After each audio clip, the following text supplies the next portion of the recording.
Thank you, Mr. President. And I just have several questions because I'm concerned about your bill. It talks about sincerely religious belief. And if I am a Muslim and my sincerely religious belief is that I don't like Jewish, can I then refuse to provide those services under my occupational license to that person because that person is Jewish? Under the occupational licenses, he would be able to do that. He just would not have the defense of Senate Bill 17. But I'm not condoning that. I'm not saying it's right or wrong, right to do that. I'm saying it's wrong. That's not my faith. But are you suggesting to me that there are going to be situations that already exist? That already happens, I'm pretty sure.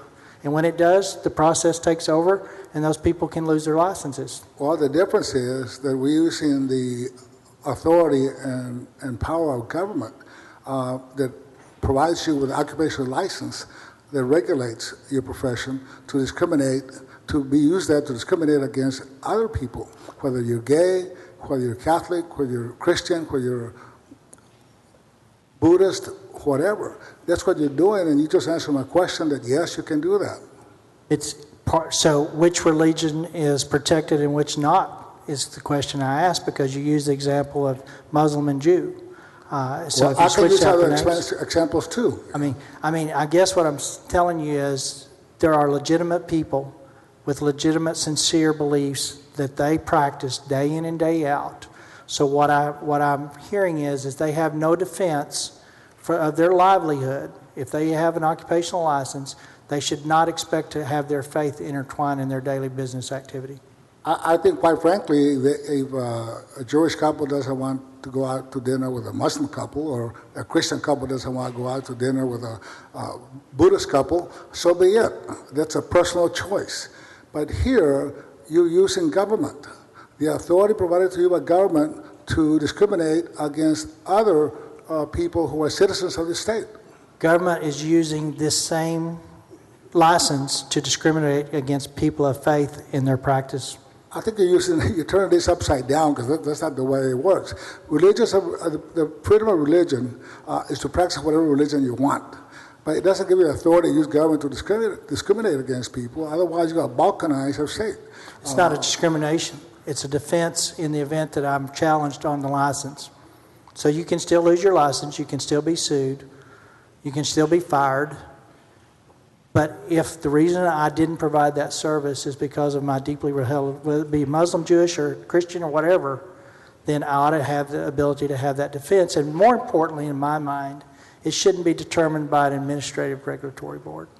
Well, I don't think it ought to be determined by a religious individual, the religion of an individual, because otherwise government turns into a system where anybody can discriminate against anybody based on their sincerely religious belief. And there are no objective standards or objective criteria to define that. It's very subjective. If I don't like you for whatever reason, I can use that as an excuse for not providing you a service. And he will lose his license, or she will lose his license through that process. Well, I really think, obviously we're going to disagree on that issue. You can call it a defense, whatever it is, but it's really, this bill really allows discrimination against gay people, against Hispanics, against African Americans, against anybody you don't like, as long as you can fit that. Let me finish. As long as you can fit that into a sincerely religious belief, whatever that may be.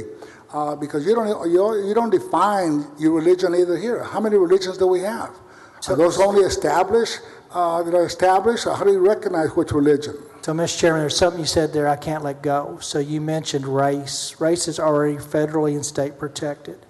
Non-discrimination applies to those in our constitutional being. They're not available for that. So this bill will not change a federal or a state protection. Does not. So to leave that one on the table, I can't. Your skin color is still protected, and it has been and should be and always will be. Senate Bill 17 does not get to change what is and or is not a protected class today. It just says, in the event that I have a licensure body come after me, I can use as that defense if that's sincere. And there would be some pretty tall standards to meet. Well, I really think that you are really opening the door here, giving people, based on their religion, to discriminate against anybody, using that as an excuse. And one more point. I think Senator Alvarado asked about businesses. Obviously, many businesses hire people that are licensed through an occupational license to be able to get their job with a business. So in those type of situations, circumstances, an employee can also refuse services to a customer based on that person's religious, sincerely religious belief. I would assume that that person can still be fired and that person can still lose his license, no different than today, but he would have the defense. And I've got, again, examples if you want to see where those arrangements have come out. It's just providing a defense. I understand that, but I guess so. You're saying that if an employee who has an occupational license that is working for a business, an employer, if that employee refuses to provide services to a customer based on his sincerely religious beliefs, that employee can be fired? Employee can be fired. By the employer? By the employer. They can be fired for providing services. This is not changing the employment-employee relationship. We're still an right-to-work state, and you know what that means clearly. So an employee is subject to what the employer's rules are as long as they don't violate some state or federal law in that capacity. They're criminal in that. So this bill does not interfere in any way, shape, or form with the employer-employee relationship. If the employer requires for the employee to provide certain services regardless of the employee's religious beliefs. Occupational licenses only. Thank you. Thank you.